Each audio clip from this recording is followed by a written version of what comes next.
дар шаҳри душанбе рӯзҳои наздик беморхонаи муваққатӣ бо истифода аз контейнерҳо ба истифода дода мешавад. Даҳҳо контейнерҳои махсуси тиббӣ дар майдони футбол дар варзишгоҳи бофандаи шаҳри душанбе ҷойгир карда шудааст. Дар беморхонаи муваққатӣ бо истифода аз контейнерҳо чоҳҳо канда шуданд ва айни замон гузоштани охирин қубурҳои обгузар ҷараён дорад.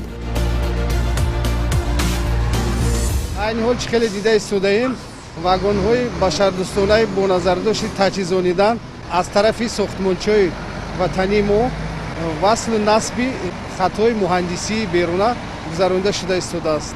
васл намудани обу корезу барқ ва оби ошомиданӣ гузаронида шуда истодааст. кор айни ҳол шабонарӯзӣ сурат гирифта истодааст. бунёди беморхонаи муваққатӣ бо истифода аз контейнерҳои махсуси тиббӣ дар ҳудуди пойтахт дар заминаи ҷаҳду талошҳои президенти кишвар муҳтарам Эмомалӣ Раҳмон ва роҳбарияти мақомоти иҷроияи ҳокимияти давлатии шаҳри Душанбе бо мақсади ҳифзи тандурустии сокинони пойтахт аз пешгирии бемории сироятии коронавируси COVID-19 ва барои саривақт ба табобат фаро гирифтану муолиҷа намудани сироятёфтагони ин вирус таъсис дода шуд.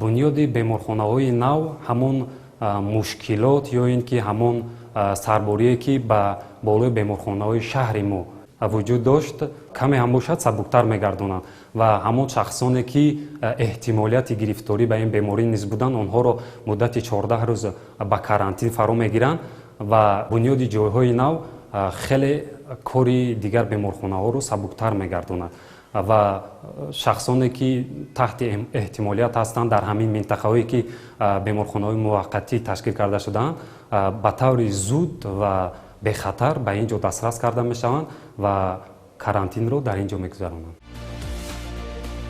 бо истифода аз мошинҳои боркашон ба саҳни беморхонаи муваққатӣ бо истифода аз контейнерҳо таҷҳизоту ашё ва дигар лавозимоти зарурӣ интиқол меёбад. бунёдкорон бошанд дар навбати худ онро ҷогузорӣ мекунанд.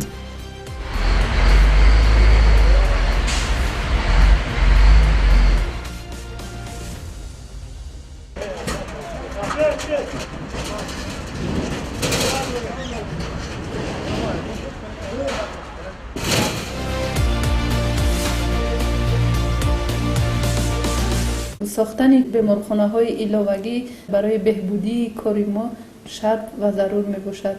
ин метавонад ки аз як ҷиҳат яъне барои сари вақт бистарӣ намудани беморон ба мо кӯмаки хеле зиёд расонад. масъулин иттилоъ доданд ки рақамгузории контейнерҳои махсуси тиббӣ ба анҷом расонида шуд ва ҳамакнун амалҳои равшанигардонии атрофи беморхонаи муваққатӣ дар ҳоли ба итмомрасӣ қарор дорад. овардани сангу шағал ва бетонрез кардани роҳравҳо ва атрофи контейнерҳо аз идомаи корҳои бунёдии имрӯза ба шумор меравад.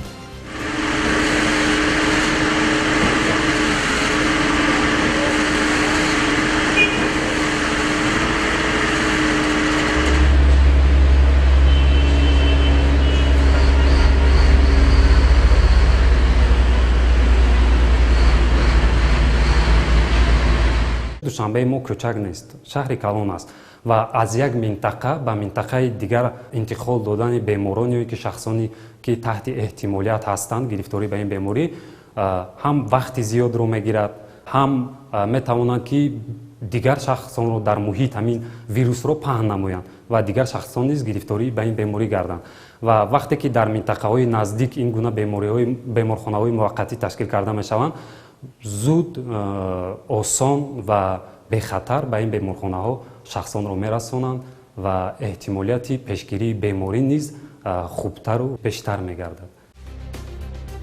дохили контейнерҳои махсуси тиббӣ ки барои муолиҷаи сироятёфтагони бемориҳои сироятӣ пешбинӣ гардидааст бо кондитсионер, ҷевон, телевизор, таҷҳизоти обгармкунӣ ё ба истилоҳ термекс муҷаҳҳаз гардонида мешавад. Илова бар ин, ташноб ва ҳаммому дастшӯӣ низ дар дохили контейнерҳо ҷойгузорӣ шудааст ки аз таъминоти шароити лозимаи табобат шаҳодат медиҳад. ҳар як контейнер як ҳуҷраи хурд мебошад ки дар он барои табобат ва зист шароити зарурӣ мавҷуд аст. дар як ҳуҷра 4 нафар ҷойгир хоҳанд шуд.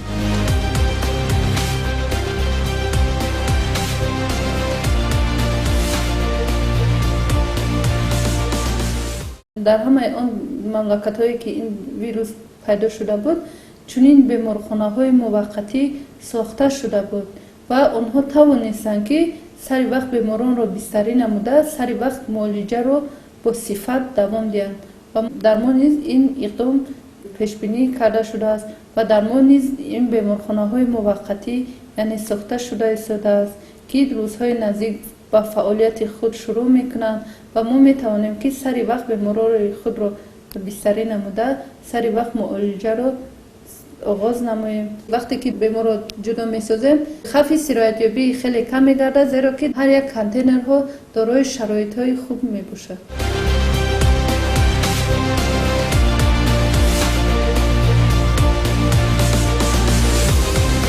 ба гуфтаи мутахассисон, беморхонаи муваққатӣ бо истифода аз контейнерҳо сарбориро ба беморхонаҳо коҳиш дода ба минтақаи карантинӣ табдил дода мешавад. тибқи иттилои масъулин, дар бунёди беморхонаи муваққатӣ бо истифода аз контейнерҳо 30 адад техникаҳои гуногун тамғаи сохтмонӣ ва 300 нафар коргарон ҷалб гардиданд. дар ин майдон ҳамзамон 15 ширкати ватанӣ, соҳибкорон, сохторҳои дахлдори шаҳрдорӣ дар ҳамкорӣ бо роҳбарон ва масъулини соҳа даст ба якдигар дода шароитҳои заруриро барои фаъолияти беморхонаи муваққатӣ фароҳам меоранд. барои мисол, ширкати ватании Симсим хӯроки беш аз 300 нафар коргаронро бар уҳда гирифтааст ки бунёдкорон ҳамарӯза бо 2 вақт хӯроки гарм таъмин ҳастанд.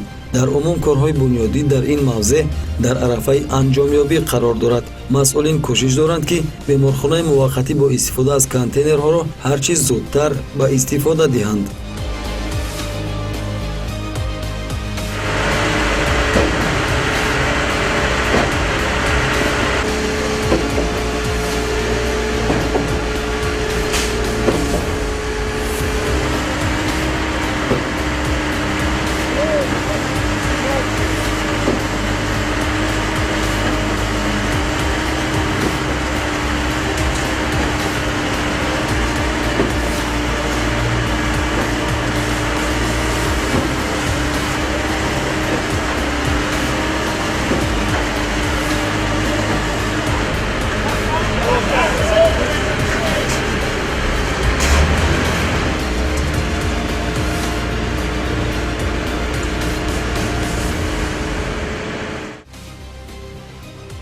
имрӯз ҷиҳати пешгирӣ ва табобати беморони коронавирус аз ҷониби ҳукумати ҷумҳурии Тоҷикистон ва Вазорати тандурустӣ ва ҳифзи иҷтимоии аҳолӣ тамоми тадбирҳои зарурӣ андешида мешаванд ва чораандешиҳо минбаъд низ идома меёбад. тавре аз раёсати иттилоот ва робитаҳои хориҷии дастгоҳи раиси шаҳри Душанбе иттилоъ доданд, бо назардошти вазъи мавҷуда, раиси шаҳри Душанбе Рустами Эмомалӣ қаблан ба раёсати тандурустӣ ва дигар сохторҳои дахлдори шаҳр дастур доданд ки ба таври алоҳида чанд беморхонаи муваққатӣ барои зиёда аз 3000 кат ҷиҳати табобати гирифторони бемориҳои сироятӣ бо фароҳам овардани ҳама шароити муосир, алалхусус бо ҷалби мутахассисони баландихтисос, таъмин намудани таҷҳизоти тиббии сифаташон баланд ва дорувории зарурӣ ташкил карда шаванд. дар ин замина хотиррасон мекунем ки 144 адад контейнерҳои махсуси тиббӣ дар доираи сиёсати муваффақи асосгузори сулҳу ваҳдати миллӣ, пешвои миллат, президенти ҷумҳурии Тоҷикистон муҳтарам Эмомалӣ Раҳмон ва президенти ҷумҳурии Узбекистон муҳтарам Шавкат Мирзиёев ва дар заминаи суҳбатҳои телефонии сарони ду давлати ба ҳам дӯст ҳамчун ёрии башардӯстона вориди шаҳри Душанбе гардид.